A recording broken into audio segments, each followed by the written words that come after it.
Hey there, Design Delights, and I'm Nikki, and let's talk about a pancake cake. First, let's pick out our color. You can use whatever color you like, but I like the AmeriColor Ivory. And we're just going to take a couple drops of it, and we're going to mix it with an alcohol solution of your choice. Some people like to use water. That's okay too. I always like to use alcohol. So, vodka, everclear, the color art solution. But basically, a pancake cake, it's super easy. It's just a little tedious because you're going to do the same thing over and over again. So you're going to take your chilled cake that's already iced or ganache and ready to go, and you are going to just continually make fondant snakes over and over. Add them to the cake, attaching the backside in approximately the same place each time. And then you're going to paint the tops of them to look like a pancake, leaving the underside of that snake white. Okay? So we're going to do it over and over again. Now, like I said, attach them in the back, but maybe make them a little thinner in spots, or use a fondant tool to try to smooth them together, and that will help out with that seam in the back as well. Now, when I'm rolling out these snakes, one thing to remember is that pancakes are not perfect circles, okay? I've seen some pancake cakes that are perfect circles, and I'm like, that's not as realistic as it could be. So what you want to do when you're rolling out your snake is spread out your fingers nice and wide to create natural bumps in the snake, okay? And try to put the fatter part of your snake in a different part each time. You know, maybe the fat part hangs over a skinny part of the previous coil. And that's what you want to continually do. And then just keep adding your brush strokes. Now, the brush, the paint, it's going to look more like watercolor. All right, you're going to get some dark spots and light spots. Just go with the process, right? Don't get too picky with your painting now. We can go and clean it up later.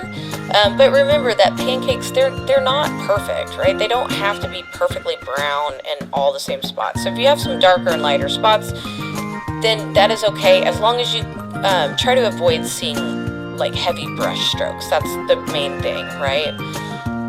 Now, while I'm finishing coiling this up, because I don't show this in the video, I'm going to talk to you very quickly at the end. The last thing you're going to do is add maple syrup. And maple syrup naturally is going to drizzle down the cake, and we want it to stop. We don't want it to drizzle all the way down the cake. So one thing that you can do is take about 4 ounces of maple syrup and mix it in with some bloomed gelatin, maybe like a half packet or something.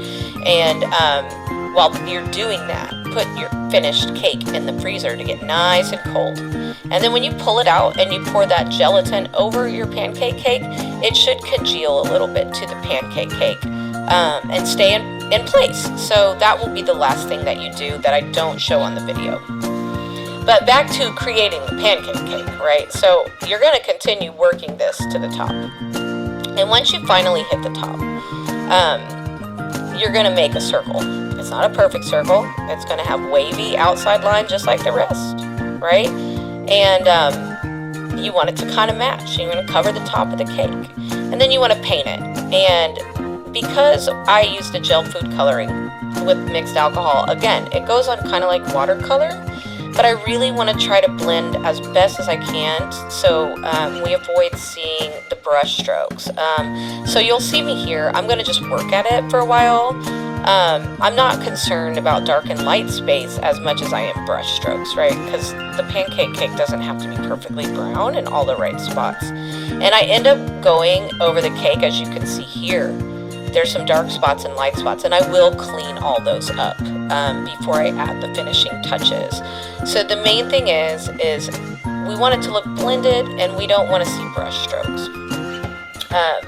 The last thing that I do before I add those finishing touches is I'm going to poke some holes into the white space.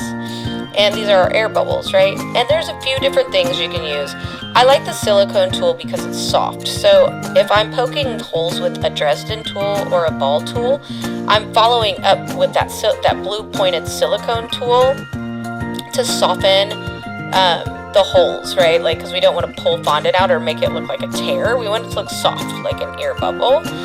So just work those around the cake here and there. They don't have to be everywhere. One of the last things you do is roll out yellow, make some squares for the butter, and then add that maple syrup like I told you how, and there's your pancake cake, right? I used real blueberries on mine just because there were blueberries in the cake, but you can also make blueberries from fondant. I hope you enjoyed this tutorial, and here's a little video. Thank you!